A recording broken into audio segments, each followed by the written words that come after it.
गाय नमो वीतरागाय नमो अरिहंताणम नमो अरिहंतानम नमो सिद्धाणम नमो सिद्धानम नमो आयरियाणम नमो आयरियानम नमो वत्सयाणम नमो उवज्गायानम नमो लोये सव साहुणम नमो लोये सव साहुनम ऐसो पंचन मुक्कारो ऐसो पंचन मुक्कारो सौ भावपणासनो सौव पावपनाशनो मंगलाणं च सौवेसिं मंगलानं च सौवेसिं पडमं हवै मंगलम्।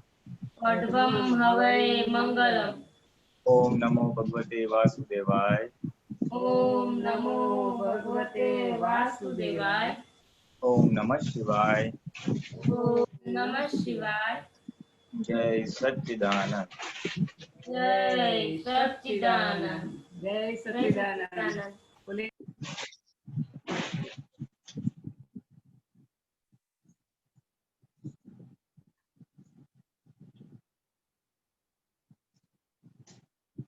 जय सच्चिदानंद।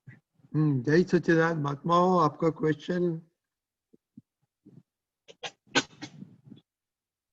तो परिधान जी, अभी क्वेश्चन नहीं है तो आप कुछ टॉपिक इंट्रोड्यूस करिए।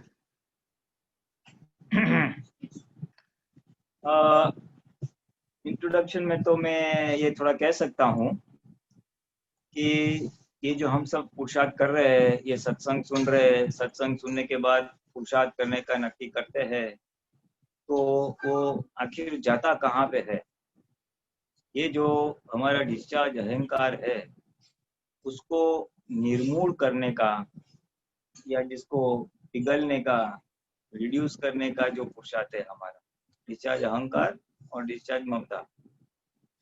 मूल अहंकार तो हमारा गया, ज्ञान प्राप्त होती है, आत्मदृष्टि प्राप्त होती है, उसके बाद मूल अहंकार तो हमारा जाता है।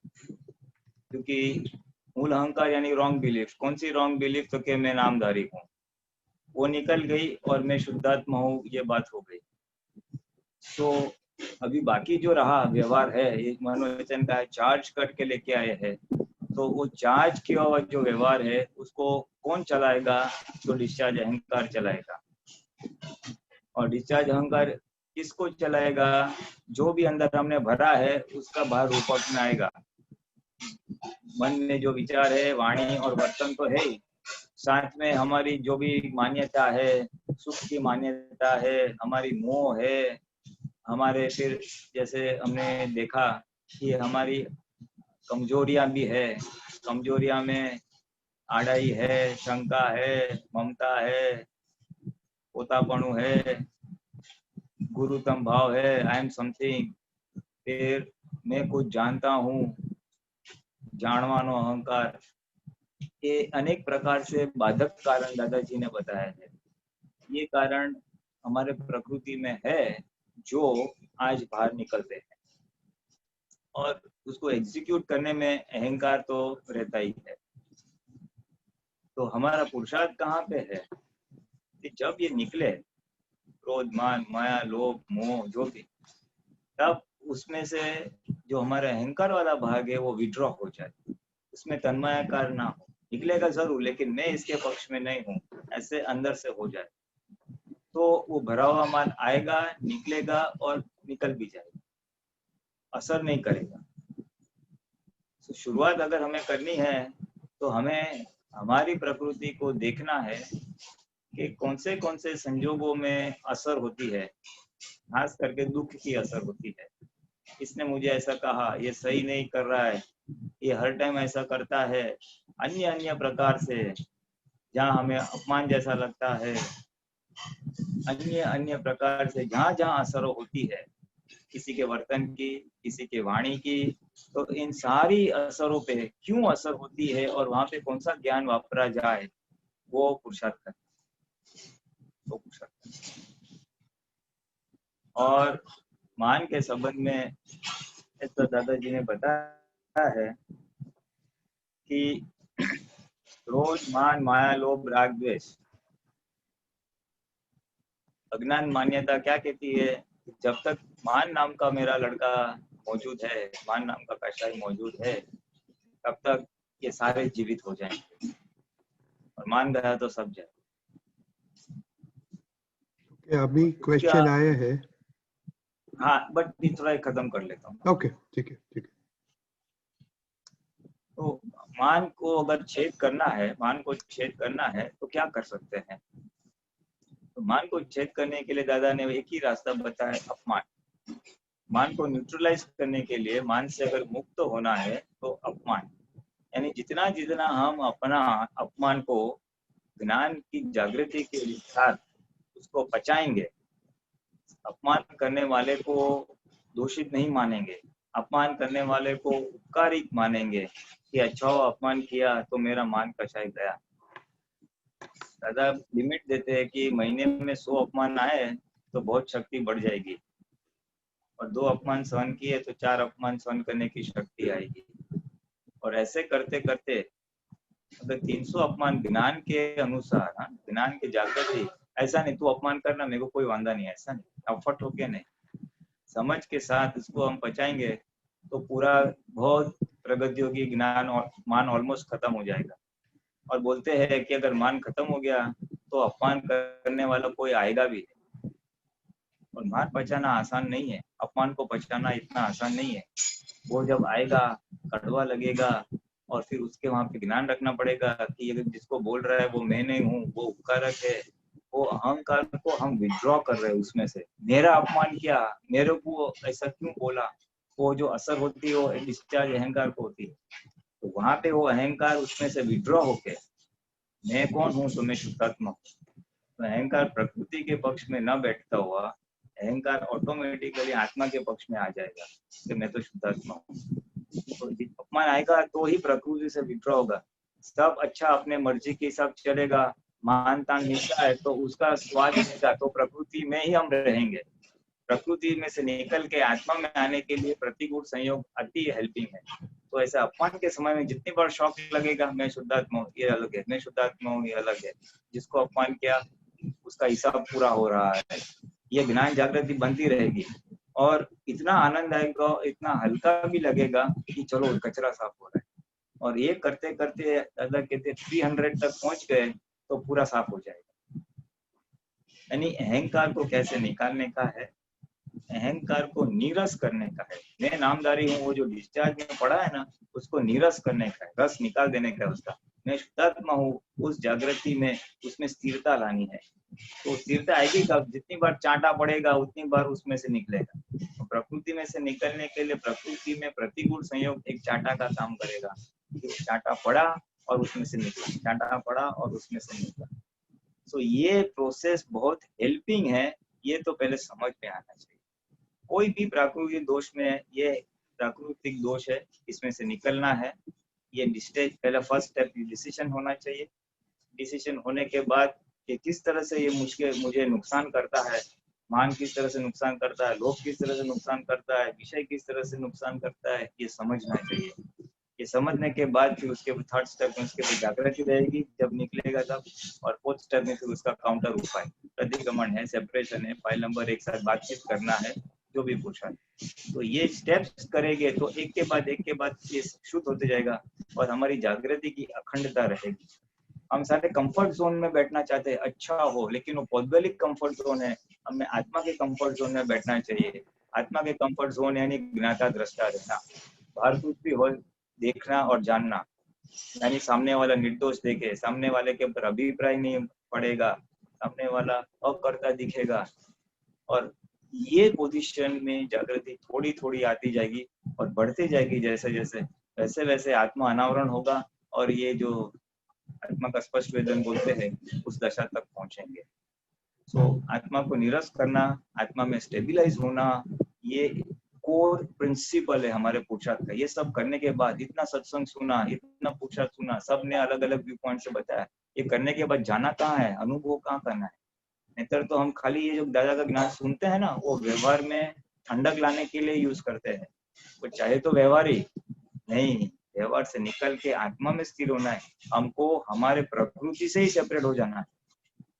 ब्रह्म मार्ग में क्या बोलते हैं, अगर तेरे को मोक्ष जाना है तो संसार के मोह माया से छूटना पड़ेगा, अगर नहीं छूटेगा तो यू कैन नॉट प्रोसेड। तो छूटने के लिए क्या करने का, भाई घर और संसार त्याग करो, लक्ष्मी विषय का त्याग करो, और फिर अपने अंदर के कषाय के ऊपर काम करो। That is the process. अब दादा बोले अभी आपको तो घर का त्याग हम करवा नहीं, तो ये पॉसिबल नहीं है समय में, तो हमें क्या करना है, तो हमारे अहंकार और ममता का त्याग करना है। मैं नामधारी हूँ उसका त्याग करना है। रहना है संसार में लेकिन मैं करता नहीं हूँ, मैं अकर्ता हूँ, उस पोजीशन में आना है।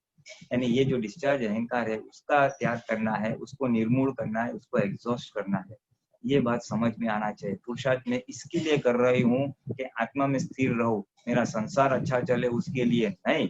अगर क्या होगा, वो अप एंड डाउन वाला रहेगा, हमारा स्पिरिचुअल ग्रोथ नहीं होगा। ज्ञान वापरा थोड़ा ठंडक लागे, वापिस अज्ञान आया तो वापिस भी तकलीफ होगी, वापिस ज्ञान वापरेगा ठंडक होगी, वापिस अज्ञान खड़ा हो गया तो वापिस तकलीफ होगी। तो ये अप एंड डाउन वाला रहेगा। हमारा जो ग्रोथ होना चाहिए कि आज स्टैंडर्ड 1 में हूँ, जो स्टैंडर्ड 2, स्टैंडर्ड 3, ऐसा स्पिरिचुअल ग्रोथ, आध्यात्मिक विकास, आत्म जागृति का विकास, ये नहीं होगा। ये तभी होगा जब हमारा गोल स्पष्ट है कि ये कर रहा हूँ, पुरुषार्थ क्या करना चाहिए, क्यों करना चाहिए और किस अनुभव दशा तक पहुंचने के लिए। ये जब स्पष्ट होगा तो आपका सारे पुरुषार्थ एक के अंदर आपको ऊपर लेते जाए।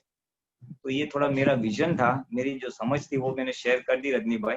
Very good. तो मेरा लास्ट 10 मिनट्स, मेरा 10 मिनट्स आ गया उसमें। हाँ नहीं मेरा अनुभव नहीं, ये अनुभव नहीं, आज तो आपने टॉपिक का आपका अनुभव, तो जो आप एक्सपेरिमेंट करता है वो सुनने ये मेरा एक्सपेरिमेंट ही था, मेरे कितने दिनों से ये चल रहा है। एनीवे चलो, नहीं आई टेल यू, मान का तो बहुत सुना था, अपमान का भी सुना था, या 300 ये सब सुना था, but how it works. Very good.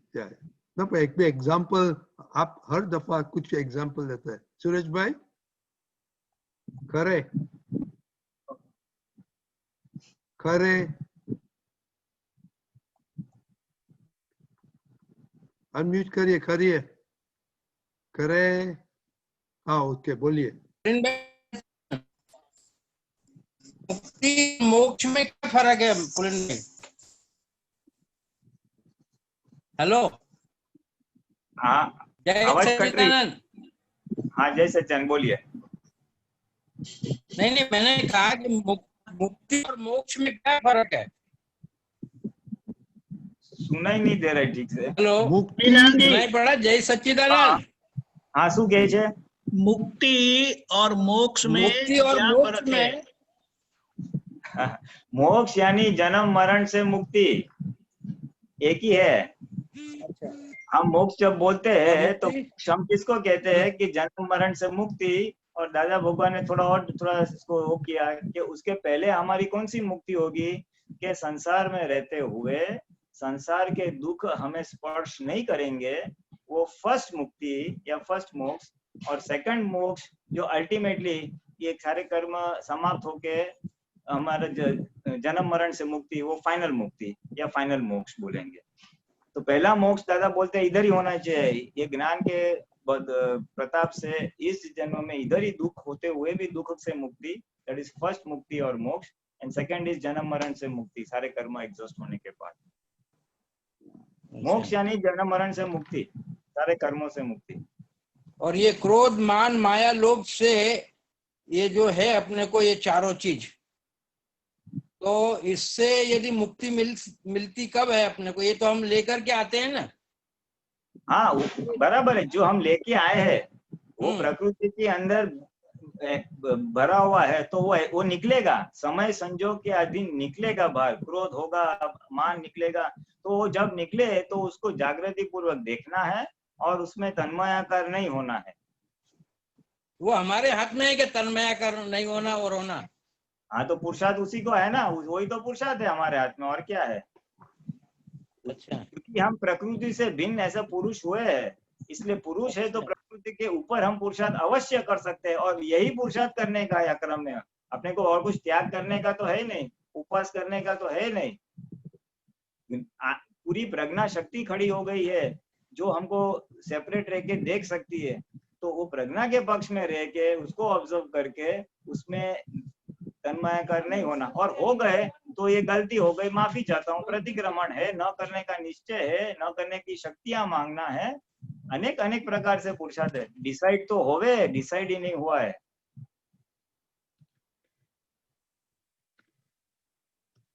हम दूसरों के सामने फाइट करते नहीं, हैं, ये क्या है कि हमेशा हमारा ये अंतर शत्रु के सामने फाइट करने का है। हाँ बोलिए।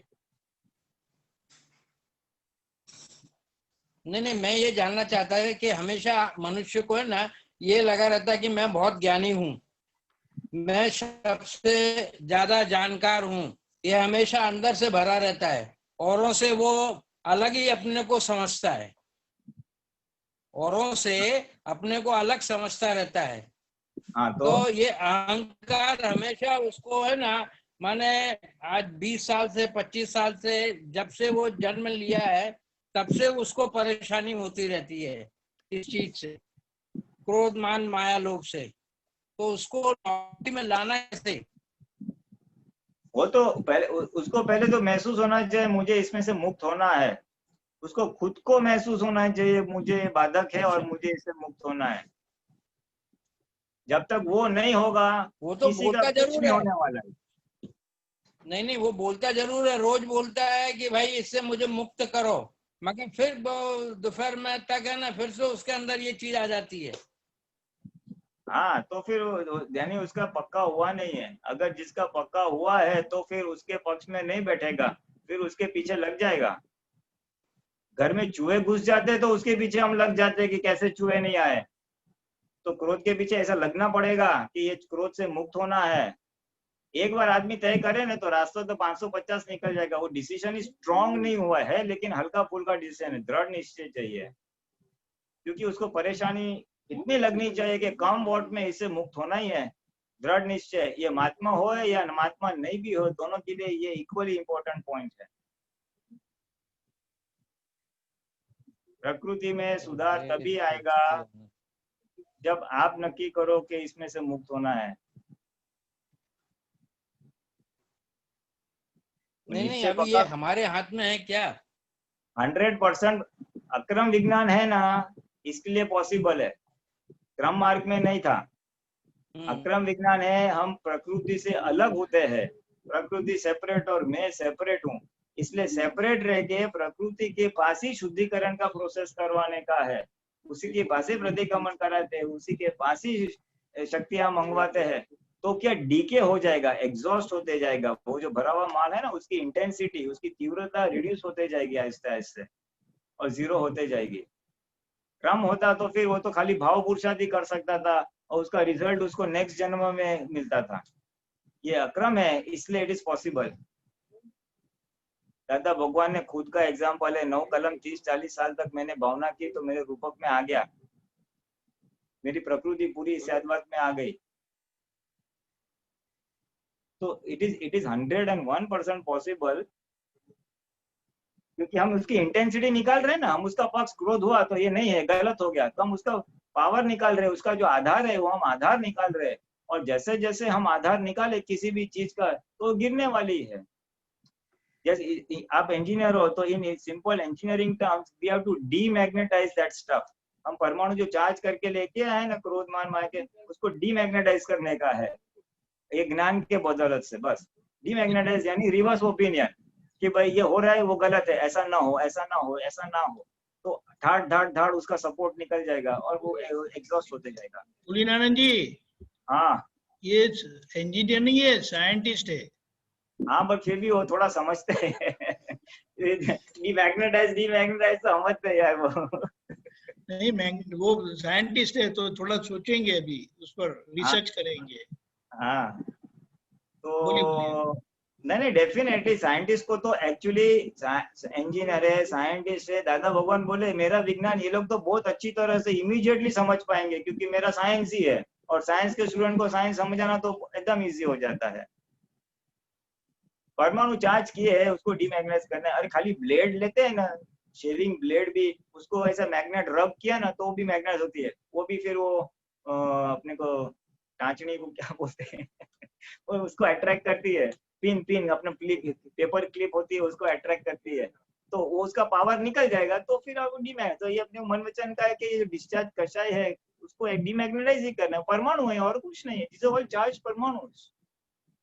और उसमें जो अहंकार हमारा विभाविक हूँ खड़ा हो गया ना, उसके लिए सब है। Okay, I think we lost him, so we'll move on. Dilip Bhai Mehta.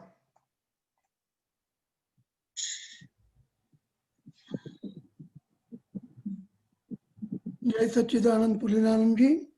हाँ जय सच्चिदानंद। निश्चय व्यवहार में या આપણે क्षमा हम अपन लोग क्षमा मांगते हैं इस जगत के जीने के इस जगत के जीवों की किसी भी शंका कुशंका की अपराध किया कराया अनुमोदया और विराधना की कराई और अनुमोदी उस सब की क्षमा मांगते हैं। तो इसमें क्वेश्चन है कि विराधना किसके लिए बोली जाती है, विराधना की क्षमा किसके लिए की जाती है? हाँ, कोई भी महान पुरुष है, आध्यात्मिक पुरुष है, तीर्थंकर है, साधु है, आचार्य है, उसकी हम विराधना करते हैं तो उसके लिए मांगते हैं हम। उसके बारे में नेगेटिव बोलना ये गलत है, समझता नहीं है मैं अच्छा हूँ, तो वो विराधना में जाएगा।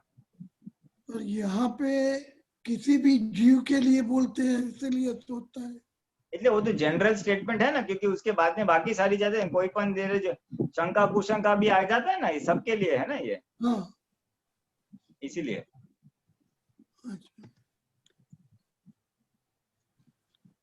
इसलिए वो विराधना टिपिकली ये आध्यात्मिक पुरुषों के लिए आता है।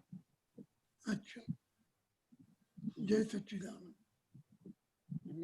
जय सच्चिदानंद। कीर्तिबेन। जय सच्चिदानंद स्वामी जी। આપણે આપતા સૂત્ર બ્લુ બુક છે ને એમાં પેજ નંબર 478 અને આઇટમ નંબર 3324 એમાં થોડો ક્વેશ્ચન હતો એટલે હું વાંચ્યું અને કોઈ જીવને કિંચિત માત્ર દુઃખ ન થાય એવું પોતાનું અવ્યાભાસ સ્વરૂપ છે છતાં પોતે સાપ છું એવું માનીને આરોપિત ભાવ કરીએ તો સામાન્ય બચકું ભરે તો માણસ મરી જાય છે। જુઓ ને આ અજાયબી છે ને, કારણ કે એવી માન્યતા છે, માન્યતાને લીધે જેવું માને એવી શક્તિ ઉત્પન્ન થાય અને મારી જ નાખવો છે એવું નક્કી કર્યું હોય તો એવું ઝેર પડી જાય, પણ જેવું માને એવી શક્તિ જો સ્વતંત્ર થઈ હોત તો બહુ જાત જાતનું થઈ ગયું હોત, પણ વચ્ચે નેચર આવે છે। આ શક્તિની સામે પાછી પ્રતિકારક શક્તિ નેચરલી થવાની, એટલે પ્રતિકારકમાં પોતે ગૂંચવાઈ જાય છે। નહીં તો પોતાની ગજબની શક્તિઓ છે, અનંત શક્તિઓ છે, પણ શક્તિ વેડફાઈ જાય છે। સો મારો ક્વેશ્ચન આમાં એ છે કે આ વચ્ચે નેચર આવે છે અને પ્રતિકારક શક્તિ નેચરલી થવાની, એટલે પ્રતિકારક એ મને થોડું સમજવું હતું। અગેન ધેટ સૂત્ર નંબર 3324। हाँ ओके ओके आमा ए स्क्रीन पर મૂક્યું છે, જસ્ટ લેટ મી રીડ, બહુ મોટું છે। હા હા હું જરા ફરીથી વાંચું છું। હા અરે જરૂર થેન્ક યુ। હા ઓકે હા। કોઈ જીવને કિંચિત માત્ર દુઃખ ન થાય એવું પોતાનું અવ્યાભાત સ્વરૂપ છે, તો સમજાય ને, પોતાનું અવ્યાભાત સ્વરૂપ એટલે દરઅસલ અવિનાશી શુદ્ધાત્મા છે, એ એના માટે વાત કરે છે કે અવ્યાભાત સ્વરૂપ એટલે એનું સ્વરૂપ કેવું છે, એ કોઈને દુઃખ આપી ના શકે અને કોઈ એને દુઃખ ના આપી શકે, બરાબર, એટલે એ એના માટે થઈ ગયું। છતાં પોતે સાપ છું એવું માનીને આરોપિત ભાવ કરી સામાને બચકું ભરે તો માણસ મરી જાય છે। હવે આ જે પોતે છે એ પોતે આ અહંકાર માટે વાત કરે છે। એટલે એ જે આપણો અહંકાર છે એ અહંકાર એમ બોલે કે હું આવો છું, આત્મા કલ્પેવો તેવો થઈ જાય કે છે ને, અને પછી હા અને પછી એને બચકું ભરે તો એને મરી જાય, એટલે કે એને ડંસ વાગે કે એને અસર થાય। हिंदी में जवाब देना। એટલે માન્યતા પણ આવે એમાં માન્યતા પણ બધી માન્યતા પણ આવી જાય, રાઈટ? હા માન્યતા છે ને, આમાં સાપ છું એટલે શું કહેવા માંગે છે, હું ઓલાને જોઈ લઈશ, આઈ કેન ડુ એનીથિંગ, એવો જે અહંકાર હોય ને, અને પછી એને મારે બતાવી જ દેવું છે એવું નક્કી કરે, અને પછી એ વ્યવહાર એવો કરે એટલે એને દુઃખ થઈ જ જાય. પુરીનાનંદજી પ્લીઝ ઇન હિન્દી. અરે સોરી હા ઓલું ગુજરાતીમાં આવ્યું ને. ओके ओके हाँ हाँ सॉरी हाँ। अच्छा तो कोई भी जीव को किंचित मात्र दुख न हो ऐसा खुद का अव्ययवाद स्वरूप है। अव्ययवाद स्वरूप यानी ये शुद्धात्मा के लिए बताया गया है कि उसको कोई दुख नहीं दे सकता है और ये शुद्धात्मा किसी को दुख नहीं दे सकता है। फिर जो दूसरा सेंटेंस है, पोते खुद सांप है ऐसा मान के, ऐसे आरोपित भाव करके सामने वाले को अगर डंसता है तो वो सामने वाला आदमी इंसान मर सकता है। इसमें मान्यता की बात है, यानी खुद अगर तय करता है कि मैं उसको दिखा दूंगा, एक बैर की भावना, सांप तो एक दाखला है, बट एक बैर की भावना, उसको दिखा देना, उसको दुख देना, हिंसा करना, ऐसा नक्की करता है तो सामने वाले को दुख होगा, हिंसा होगी, मर जाएगा, यानी उसको बहुत दुख होगा, परेशानी होगी। फिर आगे जुओने आ अजायबी है ने कारण के एनी मान्यता है, ये भी अजायबी है क्योंकि वो उसकी एक मान्यता है कि मैं सांप हूँ, है वे शुद्धात्मा लेकिन रॉन्ग बिलीफ है, ऐसा बोलते हैं। जेनु माने तेरी शक्ति उत्पन्न है, आप जो मानोगे वैसे शक्ति उत्पन्न हो जाएगी। ये सब डिस्चार्ज, ये अहंकार की बात है। हाँ समझिया। हाँ आने मारी ज नाको छे एवं नक्की कर्यु होय तो तेवू झेर मही पड़ी जाए, पण जेवू माने तेवी शक्ति जो स्वतंत्र थई होत। अच्छा एक मिनट जो स्प्लिट करता हूँ, अने आने मारी ज नाखो छे एवं नक्की कर्यु हो तो तेवो जहरमय पड़ी जाए, यानी अगर कोई तय करता है इसको मारी डालना है तो उसके अंदर वो जहरीली वाणी या जहरीला वर्तन उत्पन्न होता है जिसकी वजह से सामने वाले को मार डालेगा, दुख पहुंचाएगा, ऐसा कहना चाहते हैं। પછી બોલે છે પણ જેવું માને એવી શક્તિ જો સ્વતંત્ર થઈ હોત તો બધું જ જાત જાતનું થઈ ગયું હોત, પણ વચ્ચે નેચર આવે છે। આ શક્તિની સામે પ્રતિકારક શક્તિ નેચરલી થવાની, એટલે પ્રતિકારમાં પોતે પૂછાય છે। हाँ नहीं समझ गया, okay okay I got it. अब ये क्या कहते हैं, फर्स्ट सेंटेंस दादाजी ने पहले क्या बताया, आदमी जो कल्पना करेगा, जो मान्यता करेगा उस हिसाब से होगा, वो तय करेगा मैं उसको डंसूंगा, उसको दिखा दूंगा तो ऐसी शक्ति खड़ी होगी और करेगा। लेकिन आगे क्या बोलते हैं, लेकिन ये वन साइड पूरी स्वतंत्र सत्ता नहीं है उतनी उसके पास। अगर पूरी स्वतंत्र सत्ता होती कि मैं जो मानूंगा वो सब कर पाऊंगा तो कितना कुछ अबड़म गबड़म हो जाता था, बहुत जात जात की चीजें हो जाती थी। लेकिन उसमें नेचर आता है और उसके प्रतिकारक शक्ति, यानी क्या कहना चाहता है कि आज मैंने पाप किया, मैं उसको डंसूंगा, यानी मेरे मनमानी काया से उसको दुख दूंगा, तो दुख तो अब देगा वे, तो नेचर वहां पे क्या करती है, उसका फिर रिएक्शन आता है। प्रतिकारक शक्ति यानी ऑपोजिट रिएक्शन आता है। क्या रिएक्शन आता है कि मेरे व्यवहार से, वाणी से, मन से, वर्तन से, मेरे व्यवहार से सामने को दुख हुआ तो नेचर क्या देती है, फिर उसका रिएक्शन देती है। रिएक्शन क्या देती है कि वापिस मुझे दुख आएगा।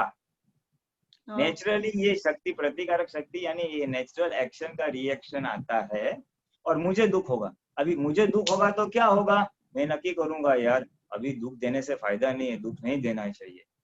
हाँ। इसलिए वो काउंटर बैलेंस करती है, बेसिकली नेचर काउंटर बैलेंस करती है। वन साइडेड आपके पास खाली शक्ति होती है, आप जो चाहे वो कर सकते हो, तो सब गड़बड़ होती थी। लेकिन उसके बाद रिएक्शन आता है, ये प्रकृति वाला भाग है, पूरा परमाणु का भाग है, तो रिएक्शन आता है। नेचुरल प्रतिकारक शक्ति यानी नेचुरल उसका एक्शन का रिएक्शन या कॉज की इफेक्ट आती है। और फिर हाँ, और इफेक्ट की वजह से फिर आदमी ठंडा हो जाता है, फिर नॉर्मल हो जाता है। इसलिए दादा बोलते हैं नहीं तो शक्ति तो इतनी है कि अगर वो सही, यानी कि सही खुद की पहचानने में और मोक्ष प्राप्त करने के लिए वो पॉजिटिव में अगर वो ये शक्ति मान्यता वाली मांगे तो कितनी शक्ति खिल सकती है, खुद का भी कल्याण करे, दूसरे का भी कल्याण कर सकते हैं।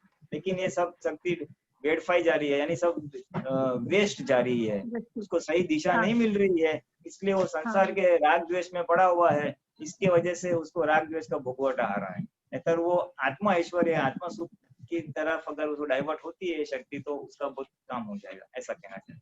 तो प्रतिकारक शक्ति एक्शन का रिएक्शन है, that is the answer. Action का रिएक्शन।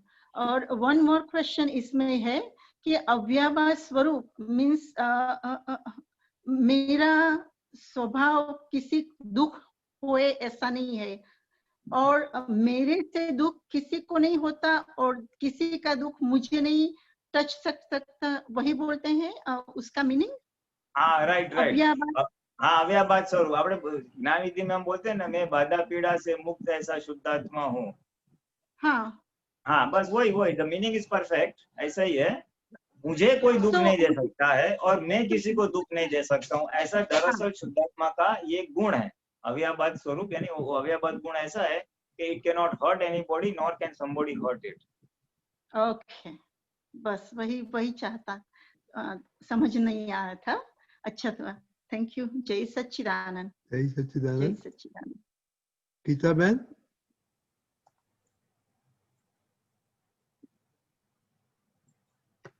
जय सच्चिदानंद रजिकांत अंकल, जय सच्चिदानंद सच्चिदानंद। પુલિન આનંદજી। हाँ जय सच्चिदानंद। અચ્છા આ આપનું પુસ્તક છે ને આહાર વિજ્ઞાન, हाँ આહાર વિજ્ઞાન આજે જરા વાંચતા હતા ગીતાબેન 2 દિવસથી, તો એમાં આપણે આ શુદ્ધ અને સાત્વિક આહાર લઈએ સાહેબ, બરોબર? આપણે તો જૈન એટલે શુદ્ધ સાત્વિક આહાર, પાણી ગરમ લઈએ, કંદમૂળ ના ખાઈએ, બધું બરોબર. તો સાહેબ આ આપણે સમ્યક બુદ્ધિ અને આ દાદાના જ્ઞાન સમજવામાં બહુ હેલ્પફુલ થાય. हाँ થાય ને। હા એ મને થોડું સમજાવો ને, થોડુંક બહુ અસર કરે આપણને આ કે શુદ્ધ અને સાત્વિક આહાર લઈએ છીએ આપણે, એ થોડુંક સમજાવો ને એના ઉપર।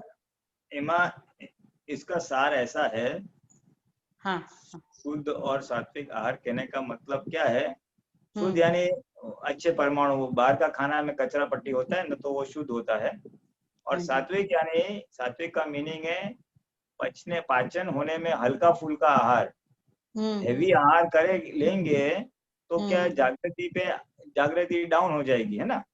हाँ जी हाँ हाँ हाँ वगैरह हेवी फूड खाओगे तो जागृति पे असर आएगी ना। हाँ इसलिए डिम થઈ जिसको જાય। जिसको आध्यात्मिक में आगे विकास करना है उसको हाँ। लाइट फूड लेना चाहिए, उसको हल्का फूड लेना चाहिए, वो सात्विक में जाता है। अच्छा और सात्विक का दूसरा इंटरप्रिटेशन भी ऐसा है कि वो सात्विक, राजसिक और तामसिक, हाँ 3 પ્રકારના આહાર। 3 प्रकार भी बताया है ना। तो एकदम गंदा खराब वो स्टेल फूड वो तामसिक फूड में जाएगा। फिर हाँ जी। सात्विक यानी जो दूध है, मलाई है, ऐसा सब थोड़ा वो है, और वो बीच वाला तला हुआ वो सब जरा बीच वाला कैटेगरी में जाएगा, थोड़ा है ऐसा जरा। तो आध्यात्मिक में सात्विक जरा हेल्पिंग चीज है, ऐसा कहना चाहते हैं। हाँ जी हाँ। एंड एक दूसरा इंटरप्रिटेशन ऐसा भी दिया हुआ है कि जितना अहिंसक आहार लिया जाएगा तो उतनी जागृति बढ़ेगी, है ना। अभी सबसे वर्स्ट प्रकार का आहार कौन सा है? तो मांस खाना, लेकिन कौन सा? मनुष्य का मांस खाना सबसे लोस्ट, सबसे अहितकारी आहार है। फिर दूसरा आता है जानवर का मांस खाना, मटन वगैरह खाते हैं। फिर उसके ऊपर जाता है भाई मैं अंडा खाऊंगा लेकिन मांस नहीं खाऊंगा। फिर उसके ऊपर जाएगा तो बाकी सब खाएगा। तो उसके ऊपर जाना है तो भाई वो जो कंदमूल है, आलू प्याज वगैरह जमीन के नीचे उगने वाला, वो भी नहीं खाऊंगा क्योंकि उसमें भी हिंसा होती है ना। एक आलू के टुकड़े में बहुत सारे जीव है, कंदमूल। तो बाकी जो खाएगा फ्रूट्स वगैरह नॉर्मल सब्जी वो सब है। और जो साधु संत है, जो त्यागी है, वो तो जरा विगाई भी नहीं लेते, यानी मध है, मलाई है, घी नहीं लेते। तो ये एक फूड के खाली कैटेगरीज बता दिए। These are categories based on कितनी हिंसा होती है उसमें। जितना हिंसक आहार लिया उतना आवरण ज्यादा आते हैं। इसलिए दादा ने बोला ना कि अक्रम में भी 3 चीज मैं बैन करता हूँ, नॉन वेज, दारू एंड अनहक का विषय, क्योंकि इसके जो आवरण है वो उसमें से बाहर निकलना बहुत मुश्किल है, बहुत मुश्किल है। हाँ। तो फिर तो जैन जो है टिपिकली सब लोग तो ये कंदमूल त्याग करते हैं, चोग्या करते हैं, जीव हिंसा नहीं करते हैं, इसलिए उनकी जागृति बहुत बढ़ती है। लेकिन अगर उनको राइट डायरेक्शन नहीं मिलती तो वो जागृति पूरी संसार में चले जाती है। तो फिर दखा और बढ़ोतरा जिसको बोलते हैं तकलीफ बहुत बढ़ जाती है। हम अगर दादा का ज्ञान है हमारे पास तो हमको एक ये हेल्पिंग चीज तो है कि हमारी जागृति बढ़ेगी तो आज्ञा पालन में हमको थोड़ी सहायता करेगी, क्योंकि हमारे पास आत्मशक्ति है। એટલે આ જાગૃતિ આપણને દાદાના જ્ઞાનમાં જ બહુ હેલ્પફુલ થાય ને, 5 આજ્ઞા પાળવામાં, આ હા, જાગૃતિ, આ જાગૃતિ, હા આ હા, જાગૃતિ હા, હેલ્પિંગ ખરું, હેલ્પિંગ. બહુ જ હેલ્પિંગ ને. હા જી, હા બહુ સરસ, બહુ સુંદર છે અંદર. હા, જય હે સચ્ચિદાનંદ. જય સચ્ચિદાનંદ. અતુલભાઈ. હા, જય સચ્ચિદાનંદ. હા, જય સચિન. પુરીનાનંદજી, હમણાં એક સવારમાં જે સૂત્રનું શેરિંગ થાય છે ને વોટ્સએપ પર, હા, એમાં જ એક સૂત્ર આવ્યું હતું હમણાં. એટલે એમાં એમ કહે છે કે જેને જેવી હલો. રીતે. હલો, હા, બોલો. સંભળાય છે? હા, બોલો બોલો. હા, એમાં એવું હતું કે જેને જેવી રીતે જીવવું હોય એ એવી રીતે જીવી જ શકે છે, એમ સૂત્ર એવું હતું દાદાનું. હા. એટલે આ જ્ઞાન દીધેલા મહાત્માઓ માટે આ સૂત્ર છે કે જનરલી છે? ના, આ તો જનરલ જ છે, જનરલ જ છે. દરેક જીવ સ્વતંત્ર છે ને, એની हिंदी સમજ हिंदी हिंदी પ્રમાણે જીવવાનું જ છે. हिंदी हाँ सॉरी, हाँ सॉरी, हाँ, जिसको जैसे जीना है उस प्रकार से जी सकता है, ऐसा कुछ आज का सूत्र आया होगा व्हाट्सएप में। तो ये महात्मा के साथ बात नहीं हुई है, ये नॉन महात्मा ही होगा। कहने का मतलब हर जीव स्वतंत्र है, उसको जो सही लगे, जिसमें उसको सुख लगे, वो चीज करेगा वो। तो ये स्वतंत्रता है उसको, उसकी समझ के लेवल पे, उसके भाव के लेवल पे स्वतंत्र है। जिसको जैसे जीना है जी सकता है। किसी को लगता है चोरी करके जीने में मजा है तो वो करेगा, कोई लगेगा नहीं झूठ बिल्कुल नहीं बोलना चाहिए तो वैसे करेगा, ऐसा है। महात्मा के लिए तो एक आपकी पूरी डायरेक्शन मिल जाती है ना, कि अभी तो हाँ, मैं खुद कौन हूँ वो पता चला, सुख अंदर है वो पता चला, इसलिए ऑटोमेटिकली वृत्तियों बाहर से अंदर आते जाएगी। किसी को दुख नहीं देना है ऐसी समझ उत्पन्न हो जाएगी, और तो वो तो उस हिसाब से चलेगा। तो वो ऐसे वैसे बेफाम ऐसा नहीं जिएगा, तो सोच समझ के जिएगा। नहीं, એટલે मेरा प्रश्न ये इस संदर्भ में था कि एक तरफ हमारा जो पूरा जीवन है उसमें जो कुछ भी बनता है वो तो डिसाइडेड है आपके कर्म के अनुसार, और दूसरी ओर मेरा मानना ये था कि आपको जो ज्ञान मिला है तो उसमें अभी आप जिस तरह से जीना चाहते हो पुरुषार्थ को लेकर के, वो उसकी बात कर रहे हैं, मुझे ऐसा लगा था। I don't know. हाँ, नहीं नहीं, ऐसा नहीं है। तो बोलते थे पुरुषार्थ के अनुसार आप नहीं, ऐसा नहीं है, ऐसा नहीं है। पुरुषार्थ आपको प्रकृति से सेपरेट करेगा, लेकिन प्रकृति का जो हिसाब होगा अच्छा या बुरा उसमें आप फेरफार नहीं कर सकते। ये सामान्य आदमी के साथ बात की हुई है कि बेसिकली कहना क्या चाहते हैं कि हर जीव स्वतंत्र है, हर जीव स्वतंत्र है उसके हिसाब से जीने के लिए। भले आज फैमिली में एसोसिएटेड है as a father, mother, brother, wife, but everybody is independent and हर एक का एक व्यू पॉइंट रहे जीने का, और उसी हिसाब से वो स्वतंत्र है, ऐसा कहना चाहते हैं। इसको इतना कुछ ज्यादा वो नहीं है, वेटेज नहीं है। एवरीबॉडी इज इंडिपेंडेंट ना, सबके आज भी हम महात्मा भी घर में 4 लोग हैं लेकिन 4 के व्यू पॉइंट्स अलग अलग है ना, and you can not do much about that. आप दूसरों को व्यू पॉइंट इतना इजीली चेंज नहीं कर सकते, सिवाय कि वो नक्की करे कि मेरे को चेंज करने का है। करेक्ट। हाँ, तो उस रेफरेंस से कहना चाहते हैं कि हर एक जीव स्वतंत्र है अपनी मर्जी से जीने के लिए। मुझे लगता है कि ऐसे तरह से जीना चाहिए, तो वो मेरा व्यू पॉइंट है। कोई बोलेगा मेरा प्रश्न यहाँ पे था कि ये सेंटेंस में your whole life is ultimately also driven by the outside circumstances. मेरा कहने का मतलब ये है कि आपकी इच्छाएं तो लाख हो कि मेरी इस तरह की आमदनी हो, इस तरह का मेरा लिविंग स्टाइल हो, but then your situation which is outside related to circumstances, वो सपोज आपको परमिट नहीं करता है, तो ये सेंटेंस कितना वैलिड बनता है उसमें? हाँ, लेकिन रेफरेंस ही अलग है। आप जो सिचुएशन बोल रहे हैं और ये जो सेंटेंस है, दोनों का रेफरेंस ही अलग है। वो इसमें नहीं बैठेगा, इसलिए मैंने कहा ये महात्मा के लिए नहीं है। ये महात्मा तो मालूम है कि उदय कर्म के अधीन है, व्यवस्थित के अधीन है। ओके, उसमें थोड़ा बैठाने का तो इतना बैठा सकते हैं कि आपकी जो प्रकृति है वो आपकी प्रकृति आपकी बनाई हुई है, तो वो आपकी मर्जी से आप चलोगे, प्रकृति के हिसाब से चलना है तो हर एक की प्रकृति अपने मर्जी के हिसाब से चलने के लिए स्वतंत्र है। वो मर्जी उसने चार्ज की है तो वो मर्जी डिस्चार्ज हो रही है, उसमें हम दखल नहीं कर सकते। हम सबको नहीं बोल सकते ऐसा ही करना चाहिए ना, वो स्वतंत्र है, उसकी प्रकृति उसने स्वतंत्र चार्ज की है, वो स्वतंत्र डिस्चार्ज होगी। वो प्रकृति के चार्ज डिस्चार्ज के लिए, बाहर के सर्कमस्टेंसेस के लिए नहीं है। ठीक है। मुझे गुस्सा करना है नहीं करना है वो डिसीजन खुद का है, लेट उठना है टाइम पे काम करना है वो डिसीजन खुद का है। तो वो स्वतंत्र मर्जी है उसकी, उसके हिसाब से आराम से उठो पीटो कोई प्रॉब्लम नहीं है, तो वो उसकी स्वतंत्र मर्जी है। वो ऐसा चार्ज किया है तो ऐसा निकलेगा। और कोई बोले नहीं टाइम टू टाइम होना चाहिए, तो वो उसकी मर्जी है। समझ में आया ना? जे जेवी रीते जीवा मांगे छे ते तेवी रीते जीवी शके छे। हाँ, ये एक रेफरेंस टू कॉन्टेक्स्ट है, इसको हम आउट ऑफ कॉन्टेक्स्ट लेंगे तो ये पजल हो जाएगा। पुलिनानंद जी, हाँ, it is the Apta Sutra 272. हाँ 272 ओके ओके। हाँ हाँ, જેવી રીતે જીવા માંગે છે તેવી રીતે જીવી શકે છે, ये नॉन महात्मा के साथ है, ये नॉन महात्मा के साथ है। यानी ये कहाँ पे है, ये कहाँ पे ये कॉज डालने वाली बात में है। उसको ऐसा करना है कि मुझे त्यागी जीवन जीना है, मुझे विलासी जीवन जीना है, मुझे शहर में जीना है।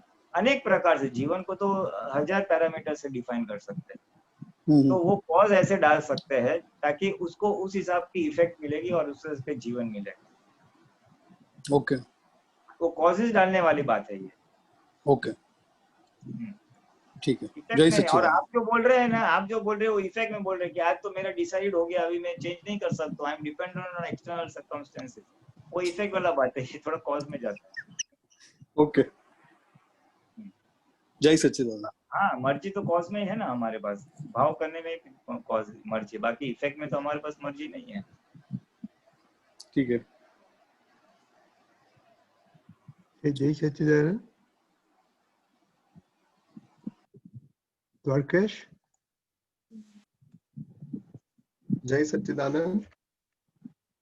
हाँ जय सच्चिदानंद। जय सच्चिदानंद। हाँ, पुलिनानंद जी, ये जो आध्यात्मिक ध्येय की बात है वो ऐसा लगता है कि ऐसे पकड़ में नहीं आया है, ऐसे दृढ़ता पूर्वक ऐसे पकड़ में नहीं आया, लक्ष्य में नहीं आया है। तो आप कृपा समझाइए कि ऐसे क्या होना चाहिए और कैसे लक्ष्य में रहे ऐसे। हाँ नहीं, ये सही बात है, यू आर एब्सोल्युटली राइट। हमारे पास आध्यात्मिक ध्येय नहीं है, इसीलिए तो पुरुषार्थ जो इंटेंसिटी से होना चाहिए या पुरुषार्थ का जो हमको परिणाम आना चाहिए वो आ नहीं आ रहा है। मैं पूछता हूँ तो बोलते मोक्ष जाने का वो मेरा ध्येय है, या कोई बोलता है 5 आज्ञा पालना वो मेरा ध्येय है। No, that is not a ध्येय। आज्ञा तो means to achieve the end. अभी तू ये कर्म लेके आया है वो को खपाने का कैसे है, तो भाई दृष्टि रखेगा तो तेरी आत्म जागृति को प्रोटेक्शन रहेगा और तेरे को समाधि रहेगी और तेरा ये व्यवहार पूरा हो जाएगा। मोक्ष जाना तो रिजल्ट है, आपके कर्म की खत्म हो जाएंगे तो आप पहुंच जाओगे वहां पे। आध्यात्मिक goal, any goal is what experience do I want to experience. मुझे क्या अनुभव करना है, ये पुरुषार्थ कर रहा हूँ, मेरे जीवन निर्वाह कर रहा हूँ।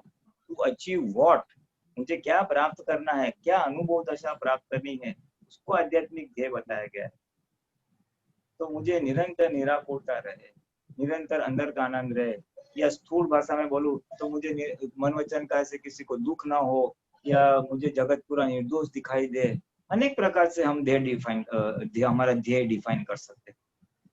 अगर हम ध्येय डिफाइन करेंगे ना तो हमारा जो पुरुषार्थ होगा वो स्ट्रक्चर्ड एक लाइन में एक के बाद एक वो ध्येय तक पहुंचाएगा।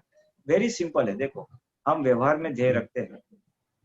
सामान्य ध्येय क्या होता है कि भाई इतना इन्वेस्टमेंट, इतना सेविंग्स करना है ताकि मकान ले सके, गाड़ी ले सके, चिल्ड्रन का एजुकेशन कर सके, या किसी की शादी नहीं हो तो शादी हो सके, ओल्ड है तो फिर दान धर्म कर सकते, जो भी। अगर हमारा ध्येय होता है तो फिर then we work on it, we plan on it, और फिर उस हिसाब से हम ध्येय को अचीव करते हैं। तो इसी तरह से हमारे पास अगर आध्यात्मिक ध्येय बनेगा तो ऑटोमेटिकली हमारी अंतस्करण की सारी शक्तियां उस तरफ जाएगी। फिर देखो, कुछ लोग बहुत सिंपल ध्येय बनाते, जस्ट टू अंडरस्टैंड, मैं रोज विधि करूंगा, वो देह बना दिया है उसने, तो फिर वो बराबर टाइम टू टाइम सुबह उठ के विधि करेगा, because he has decided that. बराबर। सेम थिंग विद 5 आज्ञा।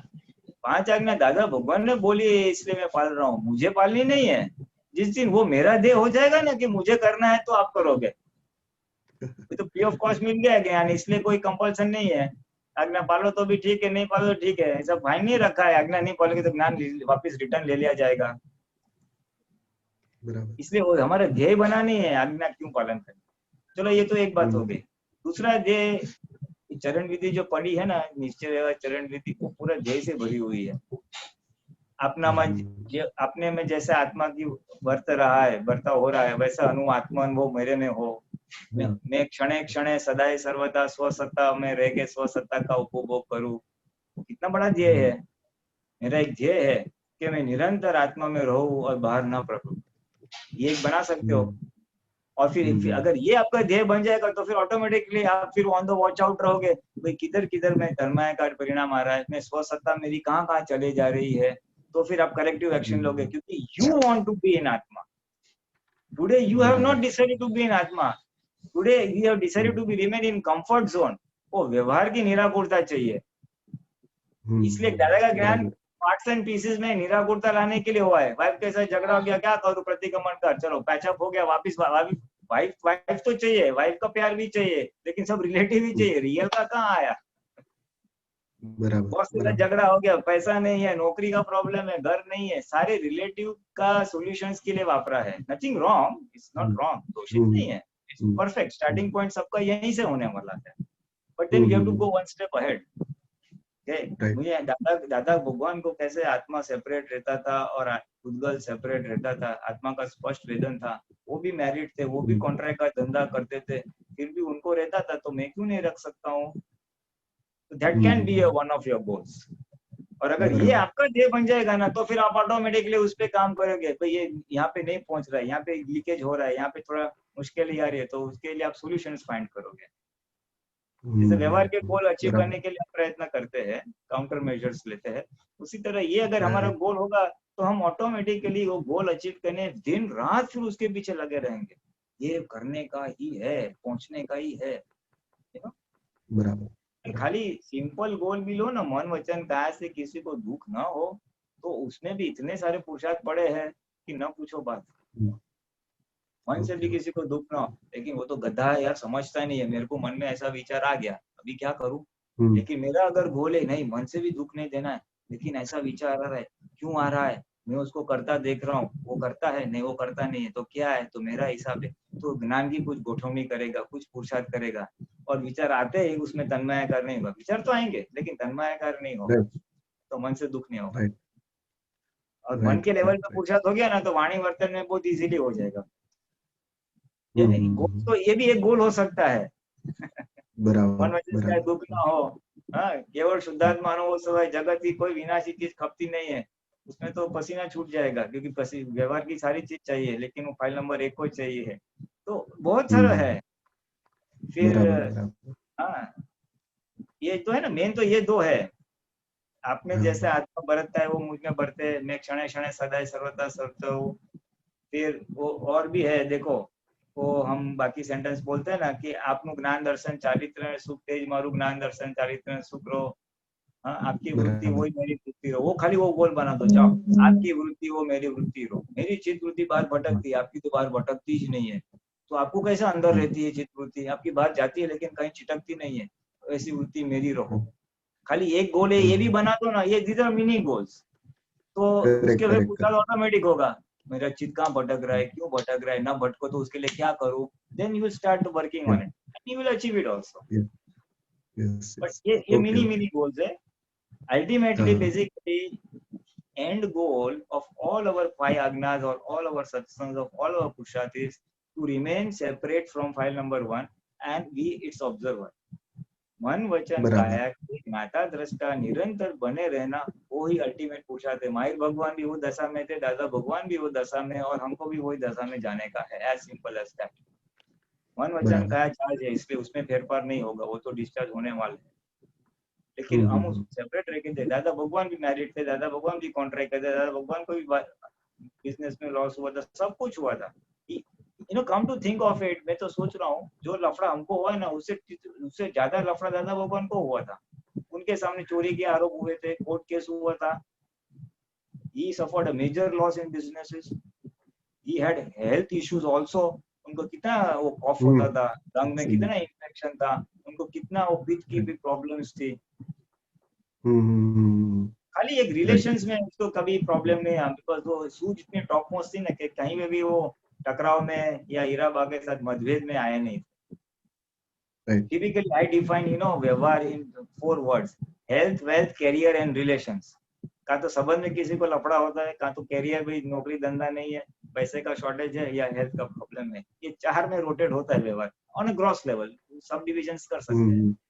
तो दादा को तीनों में प्रॉब्लम्स तो थे। रिलेटिव में उनको पग का फ्रैक्चर भी हुआ, नहीं हुआ? उन्होंने तो बोला मैं पैर को ऑपरेशन नहीं करूंगा, बोला पैर आपका थोड़ा शॉर्ट हो जाएगा, तो बोले हो जा रहे हो, तो शॉर्ट पैर से एक्स्ट्रा बूट बना, एक्स्ट्रा हील वाला बूट बना, बट ऑपरेशन नहीं करा है। अब ऐसा लफड़ा तो हमको किसी को आया नहीं है। तो अगर वो सेपरेट रह सके सारे में, तो हम क्यों नहीं रह सकते? दादा बोले जो ज्ञान मेरे पास है वही मैंने आपको दिया है, फर्क खाली इतना है मेरे कर्म बहुत सारे खप गए हैं, मेरे प्रकृति सॉफ्ट, वो सब कचरा निकल गया है। आप Narayan ji I think mute हो गए। ये है ना, ये गोल बन सकता है, हमारा एक गोल बन सकता है। आपका ज्ञान दर्शन चारित्र और सुख है वो मेरे को भी प्राप्त हो, and once that becomes your goal, तो ऑटोमेटिकली फिर अपना प्रकृति उसके ऊपर फिर काम करेगी, डिस्चार्ज अहंकार उसको पुरुषार्थ करेगा। और ये नहीं होगा तो पुरुषार्थ पार्ट्स एंड पीसेस में होगा।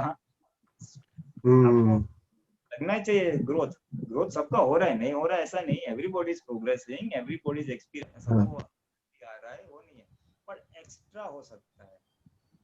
हाँ, वो आते जाते रहता है, ऐसा लगता है। इसी जन्म में हमको बहुत अच्छा अनुभव हो सकता है। ऐसा कहना चाहते हैं, एक अवतारी बन सकते हैं हम चाहे तो, किसी अवतार में मुक्ति का अनुभव कर सकते हैं। ये तो फिर सबका अपना हिसाब है, मोक्ष का अटकने वाला नहीं है, एक अवतार 2 अवतार ज्यादा करेगा और क्या। बराबर है सर। हाँ, जय सच्चिदानंद। जय सच्चिदानंद। अपने लकी भाई मनीषा बहन, आपको कुछ क्लैरिफिकेशन करने का है? एक्चुअली रजनी भाई जरा मेरे को है ना, क्या एक फोन आया तो मैं जरा फॉर ब्रीफली मैं, अच्छा आप एक्सपीरियंस ले रहे, क्या ले रहे हैं? ठीक है, आप भी एक्सपीरियंस लेते हैं, सो गो है। हाँ तो आप एक्सपीरियंस लीजिए, मैं जूम में बाहर जाके आता हूँ वापस। Okay okay, no problem. Deepakanand जी।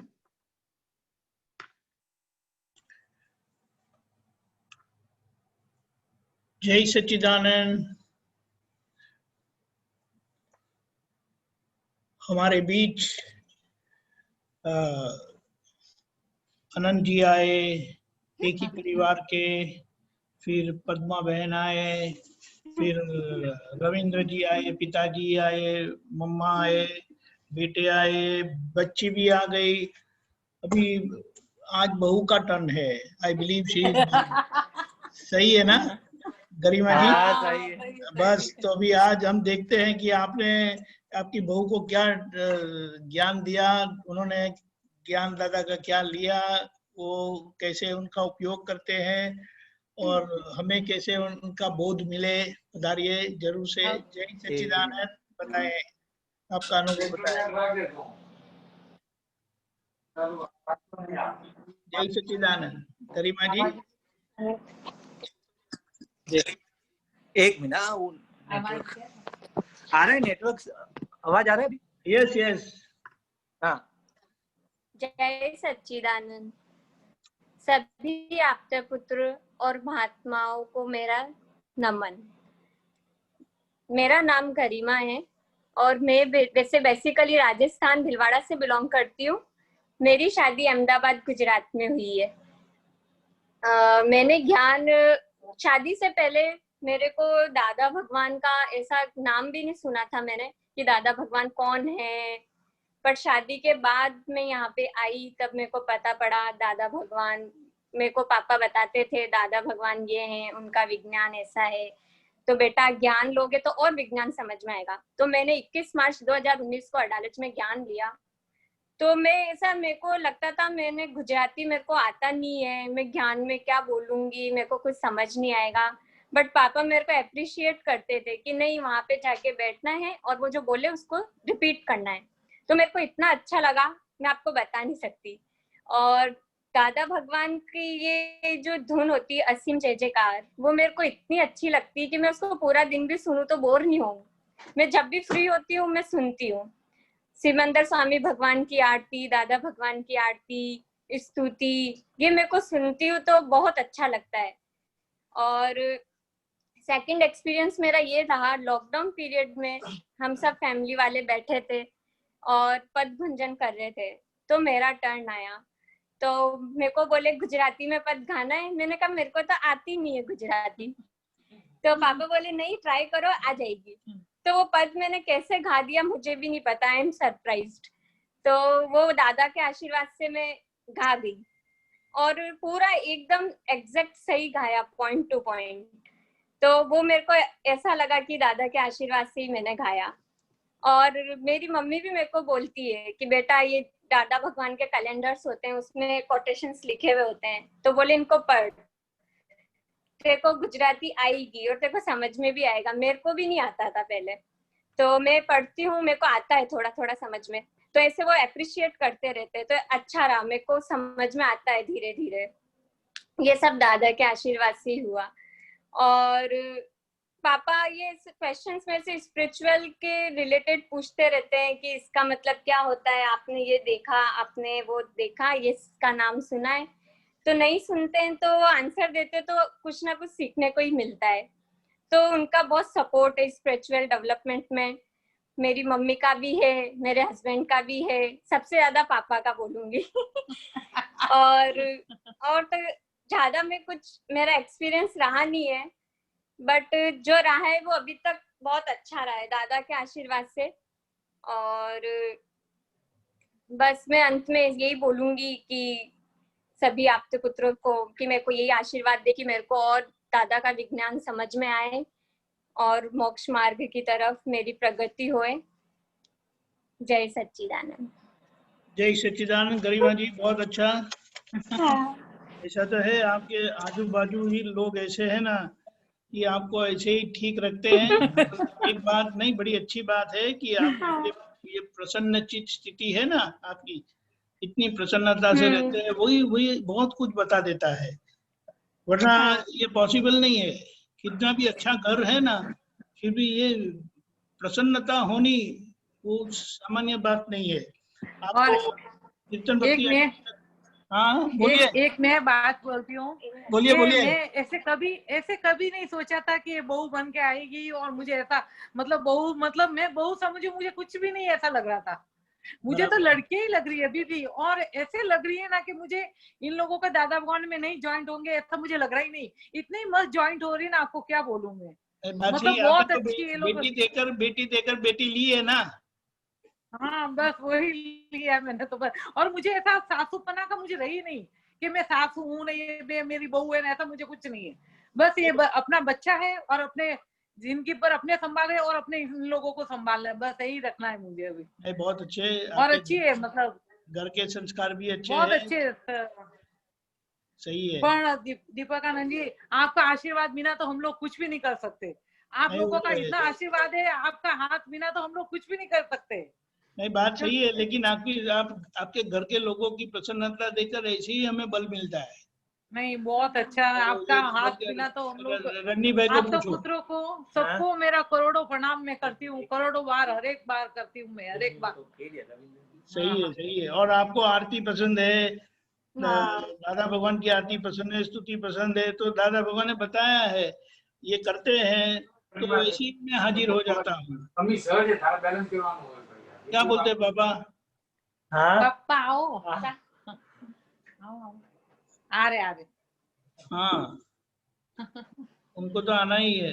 उनको सबको मोक्ष में ले जाना है, सभी को खींच करके लेके जाना है ना आपको। जय सच्चिदानंद। क्यों ये सब निकाल दिया?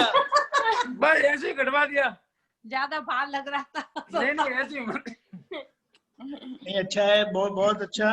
और सूत्र का भी आप थोड़ा परिचय रखिए तो ये अच्छा रहेगा। ये ज्ञान तो मिल गया है आपको, अच्छा माहौल भी है, लेकिन इसके बारे में थोड़ा ये ज्ञान क्या है, दादा के अनुभव वचन हमारे कर्ण में पढ़ते जाएंगे ना, ऐसे ही वो काम करता रहेगा। वैसे तो आपके सब घर में ही सब ऐसे है, लेकिन फिर भी ये जो सूत्र जो बताए ना उन्हें कि कैलेंडर में है तो बड़ा अच्छा लगा। और हमारा सारे आप तो पुत्र का, महात्माओं का, सभी का बहुत सारे आशीर्वाद, खूब आशीर्वाद, अच्छी प्रगति करो और ऐसे ही प्रसन्न रहो कि लोग ऐसे ही देखकर खुश हो जाते हैं कि क्या बात है। ऐसी प्रसन्नता कभी मिलती नहीं है देखने के लिए। जय सच्चिदानंद। जय सच्चिदानंद। जय सच्चिदानंद। गरिमा, जय गरिमा, बहुत अच्छा, शॉर्ट टाइम में आपने तो बहुत अच्छा एक्सपीरियंस बताया और प्रोग्रेस किया, बहुत अच्छा हो गया। तो नेक्स्ट ईयर आपका एक्सपीरियंस हमें गुजराती में सांभळीशुं। ओके, और पुलिनानंद जी, आर यू बैक? हाँ, यस। हाँ, यू वांट टू एक्सपीरियंस आपका मान का कुछ एग्जांपल हुआ? नहीं, मान का तो ऐसे सुना तो था अभी, लेकिन रिवीजन हुआ है, सो अभी मेरे को ऑन ट्रायल लेने का है। और मैं इतना थोड़ा शॉर्ट में कहूंगा कि थोड़ा थोड़ा बीच बीच में आता है, कोई ऐसा जरा बोल देता है तो बुरा लगता था, ये ऐसा बोलते हैं, ऐसा बोलता है। और अभी फिर से रिवाइज हुआ है कि नहीं, it is good, I am waiting for अपमान to come, you know. But I can tell you, मैं एक बात थोड़ा अभी थोड़ा बोल रहा हूँ। मैंने जो स्टार्टिंग में जो बात की जब क्वेश्चंस नहीं थे, वो इसी के पे आधारित है।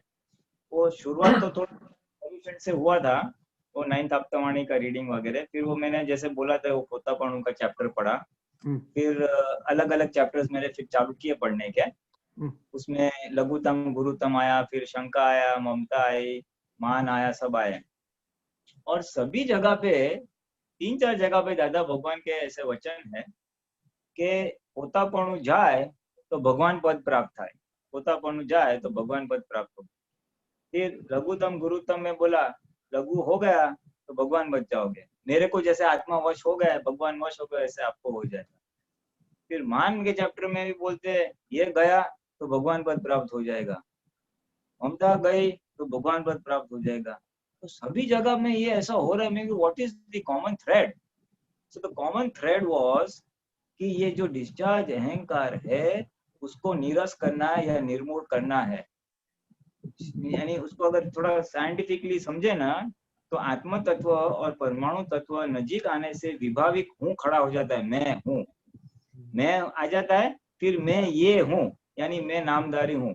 पहले हूँ खड़ा होता है, फिर मैं ये हूँ, और फिर ये मेरा है, यानी अहंकार और ममता खड़े हो जाते हैं। तो ये जो मैं खड़ा हो गया है ना, मैं ये हूँ, दैट इज द मेन। और उसके ये सारे ब्रांचेस है।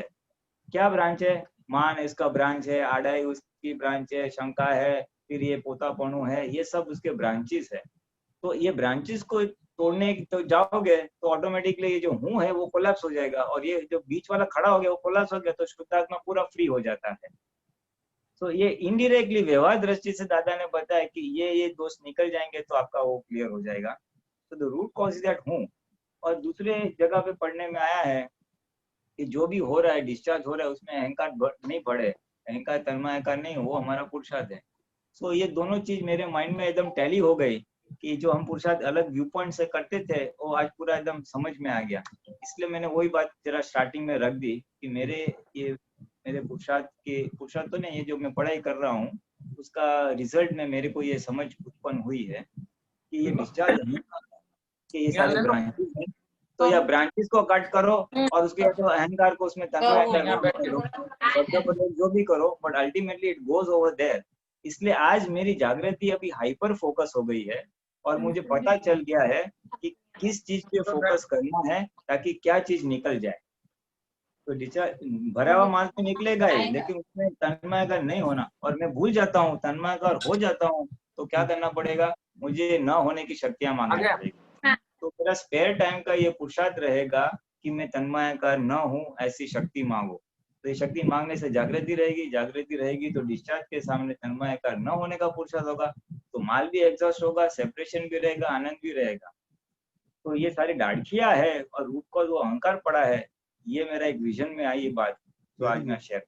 वेरी गुड पुलाना जी। अभी अच्छा एक्सपीरियंस आपका सुनने में अच्छा लगा, पर आप लोग को दीपकानंद जी, आप लोग को तो कोई अपमान नहीं करते, तो अभी पुलिनानंद जी को किसी को भेजना पड़ेगा अपना अपमान क्या बात करते हो? अपमान होने के लिए हम कुछ बोलते हैं, वो ना बोलते या स्वीकार नहीं करते हैं तो दिमाग हट जाता है। नहीं, पर कोई महात्मा तो ऐसा अपमान लगता नहीं, है महात्मा ही करते हैं और कोई नहीं करते। वो तो अभी okay. आपके पास जब आए तो Pulinanand, send it to Pulinanand जी।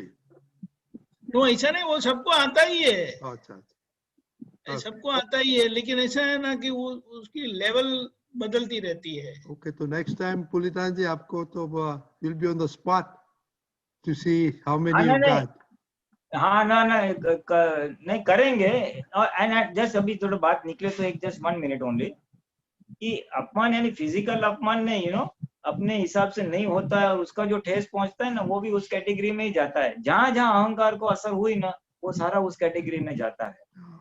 ये थोड़ी सूक्ष्म बात है, लेकिन ये थोड़ा मेरे को समझ में आया। अभी it has to be put into practice. अभी ट्रायल आएगा तो पता चलेगा।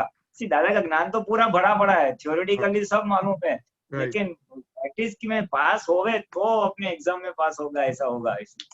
तो अभी परीक्षा तो कुदरत जब लेगी तब पता चलेगा। Very good. चलो अभी आप श्रीमंत तो बुलाओ और अनम्यूट करिए। ओके, श्रीमंत बुलाओ तो रंका फैली में आपको फॉलो करेगा।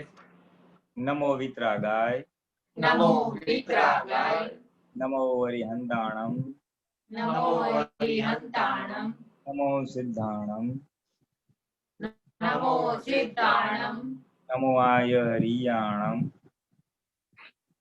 नमो आयरियाणम, नमो वज्रायाणम, नमो वज्रायाणम, नमो लोये सव्व साहुन, नमो लोये सव्व साहुनम, ऐसो पंच नमुकारो, ऐसो पंच नमुकारो, सव्व पावपनासनो, सव्व पावपनाशनो, मंगलाणं च सुवेसिं, मंगलाणं च सवेसिं, परमं हवै मंगलम्, परमं हवै मंगलम्। ओम नमो भगवते वासुदेवाय, ओम नमो भगवते वासुदेवाय, ओम नमः शिवाय, ओम नमः शिवाय। जय सच्चिदानंद। जय सच्चिदानंद।